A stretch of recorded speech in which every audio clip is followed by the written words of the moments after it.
इतिहास के अलग अलग काल में अलग अलग राजाओं और उनके वंशजों का राज हिंदुस्तान पर रहा। सभी ने अपने युग में राष्ट्र निर्माण के लिए कार्य किया।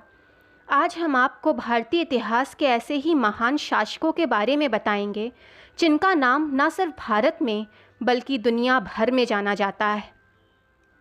चक्रवर्ती सम्राट अशोक। सम्राट अशोक का नाम हम सभी ने अपने बचपन में ही सुना है। वो चंद्रगुप्त मौर्य द्वारा स्थापित भारतीय मौर्य राजवंश के महान शासक थे। सम्राट अशोक के बारे में कहा जाता है कि उनका राज्य अफ़गानिस्तान से लेकर बर्मा तक और कश्मीर से लेकर तमिलनाडु के क्षेत्र तक फैला हुआ था।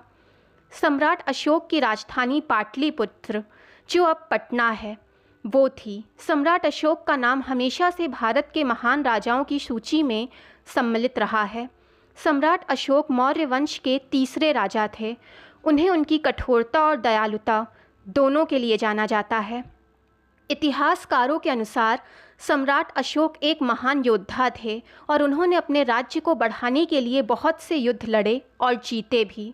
लेकिन कलिंग के युद्ध के बाद अशोक ने बौद्ध धर्म को अपनाते हुए शांति के मार्ग पर चलने का निर्णय लिया। बौद्ध धर्म को देश और दुनिया में फैलाने का श्रेय सम्राट अशोक को जाता है। इतिहासकारों का कहना है कि समय के साथ अशोक एक महान सम्राट और विचारक के रूप में उभरे।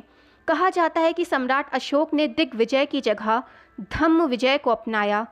सम्राट अशोक ने आम लोगों का सम्राट बनने पर जोर दिया और इसमें वो कामयाब भी रहे। उनके शासनकाल में कई प्रमुख विश्वविद्यालयों की स्थापना की गई, जिसमें तक्षशिला और नालंदा यूनिवर्सिटी प्रमुख है। छत्रपति शिवाजी महाराज। इस महान मराठा शासक के बारे में आज कौन नहीं जानता। शिवाजी एक तरफ जहां वीर योद्धा थे तो वहीं दूसरी ओर बेहद दयालु शासक भी। महाराष्ट्र के पुणे में जन्मे शिवाजी शाहजी भोसले ने ही मराठा साम्राज्य की नींव रखी। शिवाजी ने बचपन से ही युद्ध कला की शिक्षा ली। शिवाजी महाराज को गोरिल्ला युद्ध तकनीक का जनक कहा जाता है, क्योंकि युद्ध मुगलों के खिलाफ शिवाजी ने इसी तकनीक का इस्तेमाल करके जीता था। शिवाजी महाराज के गोरिल्ला युद्ध नीति के बारे में आज भी चर्चा होती है। छत्रपति शिवाजी महाराज एक कुशल योद्धा और रणनीतिकार होने के साथ साथ प्रगतिशील शासक भी थे।